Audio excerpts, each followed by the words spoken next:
Hello friends, आज हम start करने वाले हैं चैप्टर नंबर 10 कंपनी लॉ का, that is audit and auditors. हमारे अटेम्प्ट कब है? मई 21 अटेम्प्ट के लिए। तो मई 21 अटेम्प्ट के लिए हमें पता है पिछले 6 महीने पहले की अमेंडमेंट सारी आती है। तो 6 महीने पहले 31 अक्टूबर बनता है, तो ये अमेंडेड स्टडी मटेरियल है, इसमें 31 अक्टूबर तक की हमारी सारी अमेंडमेंट्स आ चुकी हैं। तो हम इससे स्टार्ट करेंगे अपने मई 21 अटेम्प्ट के लिए। Let's start. तो सबसे पहले क्या, introduction of the chapter. Yes, introduction. Introduction क्या कहता है? ऑडिट एंड ऑडिटर चैप्टर पढ़ रहे हैं हम। ये कहता है कि ये कंपनी है, ठीक है। इस कंपनी को कौन चला रहा है? डायरेक्टर चला रहे हैं। पैसे किसके लगे हुए हैं? शेयर होल्डर्स के। शेयर होल्डर्स ने इस कंपनी में इन्वेस्ट किया हुआ है, पैसा शेयर होल्डर्स का लगा हुआ है। लेकिन इस कंपनी को चला डायरेक्टर्स रहे हैं। जब डायरेक्टर्स चला रहे हैं तो डायरेक्टर्स का कंट्रोल है। अब जो पैसा लगा हुआ है शेयर होल्डर्स का, उसको डायरेक्ट मिसमैनेज ना करें, मिस यूज ना करें। इस चीज़ को कौन ध्यान रखेगा? अब शेयर होल्डर्स यानी मेंबर्स तो आएंगे नहीं, इसलिए शेयर होल्डर्स क्या करते हैं, एक इंडिपेंडेंट पर्सन ऑडिटर को अपॉइंट करते हैं जो वेल क्वालिफाइड होता है।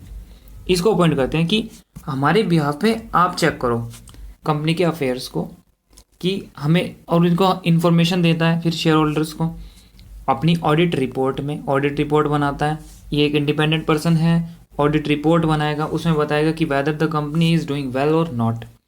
तो ये सब अपनी रिपोर्ट्स में बताएगा। अच्छा, एक बात और, अब ये जो डायरेक्टर्स हैं ये इसको इन्फ्लुएंस भी कर सकते हैं ऑडिटर को, इसलिए कहा गया है कि ऑडिटर एक इंडिपेंडेंट पर्सन होता है, इसके ऊपर डायरेक्टर्स का कोई कंट्रोल नहीं होता, डायरेक्टर्स या मैनेजमेंट का कोई कंट्रोल नहीं होता।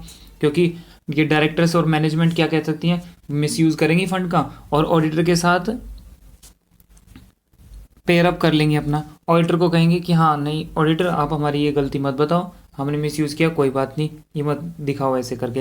इसलिए ऑडिटर एक इंडिपेंडेंट पर्सन होता है, उसके ऊपर डायरेक्टर्स का कोई इन्फ्लुएंस नहीं है, उसको कुछ भी फर्क नहीं पड़ता डायरेक्टर्स क्या कहते हैं क्या नहीं।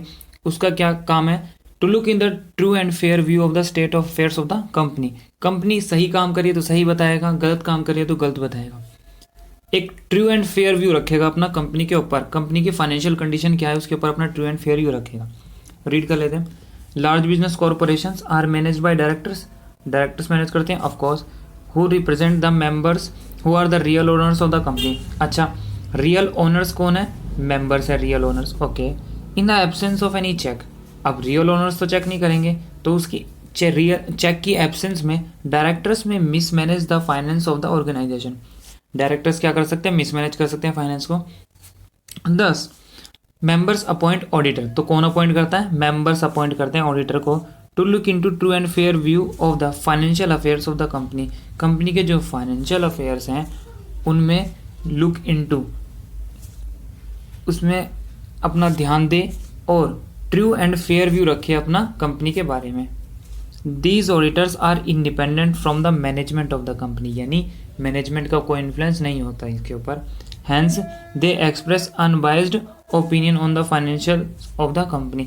इसलिए वो एक अनबाइज्ड ओपिनियन अपना रखते हैं financials of the company, unbiased without any influence of any person. Okay, तो इंट्रोडक्शन हमारा हो गया। अब नेक्स्ट पार्ट क्या आता है? सबसे पहले हम इसमें सेक्शंस पढ़ने हमें 139 से लेके 148 तक। सेक्शन नंबर 139 से लेके 148 तक पढ़ने इस चैप्टर में हमें टोटल ये बनते हैं 10 सेक्शंस हमारे। तो 10 सेक्शंस हमें इसमें पढ़ने हैं। सबसे पहले सेक्शन 139। 139 क्या कहता है?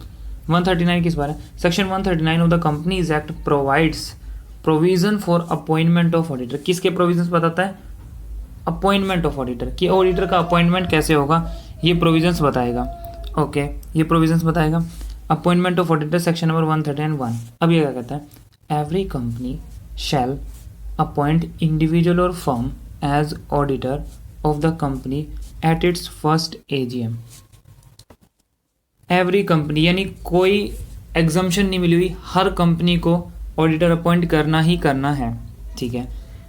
अब ऑडिटर एक इंडिविजुअल भी हो सकता है और एक फर्म भी हो सकती है। एक इंडिविजुअल नेचुरल पर्सन भी हो सकता है और इंडिविजुअल्स की एक फर्म जिसमें बहुत सारे इंडिविजुअल्स हैं, उस फर्म को भी अपॉइंट किया जा सकता है। तो ये चॉइस किसकी है? कंपनी की, ठीक है। तो हर कंपनी को करना है, कोई एग्जम्पशन नहीं है। इंडिविजुअल और फर्म कोई भी हो सकता है, ठीक है। एज ऑडिटर अपॉइंट करना है, ठीक है। कब करना है? At the first AGM of the company, company की फर्स्ट AGM में।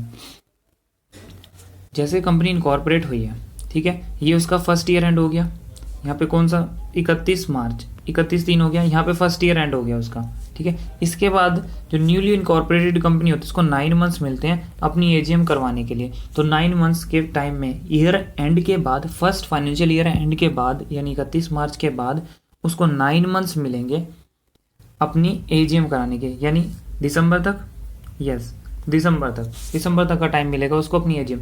उस बीच वो एजीएम करेगी तो वो उसकी फर्स्ट एजीएम होगी और उसमें वो ऑडिटर को अपॉइंट करेगी। वो ऑडिटर इंडिविजुअल भी हो सकता है और फर्म भी हो सकता है। Next, okay, example number 1। ये एग्जाम्पल क्या कहता है, एक प्राइवेट लिमिटेड कंपनी है जो इनकॉर्पोरेट हुई है फाइनेंशियल ईयर 1920 में, ठीक है। फर्स्ट एजीएम उसकी है 30/9 को, ठीक है। The company appointed messrs Rams and associate chartered accountant firm for a period of 5 years as subsequent statutory auditor. अब ये बात ध्यान रखनी है, जो यहाँ पे पॉइंट ए में ये ऑडिटर को अपॉइंट करने की बात की गई है, ये ऑडिटर स्टैट्यूटरी ऑडिटर है ऑफ कोर्स, और ये सब्सिक्वेंट स्टैट्यूटरी ऑडिटर है। सब्सिक्वेंट यानी जब एज कंपनी का फाइनेंशियल ईयर फर्स्ट ईयर यहाँ पे एंड हुआ, इसके बाद कंपनी ने यहाँ पे एजीएम की, तो यहाँ से तो बंदा चेक करेगा, लेकिन इससे पहले कौन चेक करेगा, तो जो इस टाइम पे चेक होता है वो होता है हमारा फर्स्ट ऑडिटर। उसके प्रोविज़न हम बाद में पढ़ेंगे। तो इस फर्स्ट एजीएम के बाद जो भी हमेशा ऑडिटर्स रहेंगे that is called subsequent auditor, और इनकॉर्पोरेशन के बाद और फर्स्ट एजीएम तक जो बंदा रहेगा वो है first auditor of the company, ठीक है। तो इन्होंने ऐसे ही किया है, इन्होंने मेसर्स राम एंड एसोसिएट एक चार्टेड अकाउंटेंट फर्म है, उसको 5 साल के लिए एज सब्सिक्वेंट स्टैट्यूटरी ऑडिटर अपनी फर्स्ट एजीएम जो कि 30/9/2020 को हुई थी उसमें अपॉइंट कर दिया, और ये सब्सिक्वेंट ऑडिटर है, ठीक है। नेक्स्ट, अब ऑडिटर होल्ड कैसे करेगा ऑफिस। जब ऑडिटर फर्स्ट एजीएम में अपॉइंट किया है आपने, जैसे यहाँ पे मेसर्स राम एंड एसोसिएट को अपॉइंट किया गया है फर्स्ट एजीएम में, ये ऑफिस कब तक होल्ड करेंगे, तो उन्होंने कहा ना 5 ईयर्स तक, 5 ईयर्स इनका टेन्योर होता है, तो 5 साल तक ये अपना ऑफिस को होल्ड करेंगे। तो यानी 6th एजीएम पे इनका ईयर एंड हो जाएगा, टेन्योर जो है वो एंड हो जाएगा। अब देखते हैं कैसे। ये फर्स्ट एजीएम है, सपोज ये फर्स्ट एजीएम हो गई, तो कह रहा है 6th एजीएम था, 6th एजीएम था, ये फर्स्ट एजीएम है, 2nd 3rd 4th 5th, 2nd 3rd 4th और 5th, यहाँ पे मिस्टर एक्स सपोज ये अपॉइंट किए गए, तो 6th एजीएम पे इनका टेन्योर खत्म है, तो 1 2 3 4 5 हो गए 5 ईयर्स, तो 5 साल का टेन्योर हो गया। तो यानी फर्स्ट एजीएम से ऑफिस कब तक होल्ड करेंगे, 6th एजीएम तक, दिस इज कॉल्ड 5 ईयर्स का इनका टेन्योर हो गया। And thereafter till the conclusion of every 6th AGM, और इसके बाद हर 6th एजीएम पे जो भी ऑडिटर अपॉइंट हुआ है, जैसे कोई भी ऑडिटर, अब 6th एजीएम यहाँ पे है, ये 6th एजीएम खत्म यहाँ पे, तो यहाँ पे जो पहले ऑडिटर अपॉइंट हुआ था वो ऑफिस यहीं तक होल्ड करेगा, उसका टेन्योर खत्म। अब जो यहाँ पे अपॉइंट होगा वो उसके लिए फर्स्ट हो जाएगी एजीएम ये वाली, और वो भी 6th पे, 2 3 4 5 6, लेकिन एक्चुअल एजीएम कौन सी होगी, 6th ये थी, 7th 8th 9th 10th and 11th, company की 11th एजीएम। देखो फर्स्ट ऑडिटर सब्सिक्वेंट ऑडिटर जो हुआ था, पहला सब्सिक्वेंट ऑडिटर फर्स्ट एजीएम में अपॉइंट हुआ, 5 साल का टेन्योर, 6th एजीएम पे खत्म, ठीक है। दूसरा ऑडिटर अपॉइंट हुआ है, उसके लिए तो फर्स्ट एजीएम है, तो वो भी अपनी 6th पे खत्म हो जाएगा उसका टेन्योर, वो 6th तक होल्ड करेगा, लेकिन एक्चुअल एजीएम कौन सी है कंपनी 11th, तो 11th पे हो जाएगा। नेक्स्ट कौन सी पे होगा फिर, नेक्स्ट ये से 11th के बाद 5 साल का टेन्योर, तो 16th एजीएम पे उस नेक्स्ट थर्ड जो स्टैट्यूटरी ऑडिटर होगा उसका टेन्योर खत्म हो जाएगा। तो ऐसे ही ये कहा गया है कि जो ऑडिटर फर्स्ट एजीएम में अपॉइंट होगा वो 6th में, और ऐसे ही जो भी आगे ऑडिटर अपॉइंट होते रहेंगे वो एवरी 6th एजीएम पे उनका टेन्योर खत्म हो जाएगा, और वो ऑफिस तब तक ही होल्ड करेंगे, तो 6th एजीएम तक, और 5 साल का टेन्योर सबका, ठीक है। और ये हमने बात किसी की है, ये हमने बात की है सब्सिक्वेंट स्टैट्यूटरी ऑडिटर्स की। कौन से ऑडिटर हैं, सब्सिक्वेंट स्टैट्यूटरी ऑडिटर्स, क्योंकि जो फर्स्ट एजीएम से पहले जो चेक होगा वो कौन करेगा, वो जो फर्स्ट एजीएम से पहले जो ऑडिटर अपॉइंट होगा वो हमारा होगा फर्स्ट ऑडिटर, और उसके प्रोविजन हम आगे पढ़ेंगे, ठीक है। नेक्स्ट क्या आता है इसके बाद आता है manner and procedure for selection. किस ऑडिटर को सेलेक्ट करना है, किसको एज ऑडिटर बनाना है अपना, by the members of the company, obviously members करते हैं select. Has been prescribed under companies audit and auditor rules 2014। तो मैनर और प्रोसीजर जो सिलेक्शन का है और अपॉइंटमेंट का है, selection and appointment of auditor, उसको बताया गया है companies audit and auditor rules 2014 में। ये हम नेक्स्ट पार्ट में देखेंगे। I hope you guys got it. Thank you.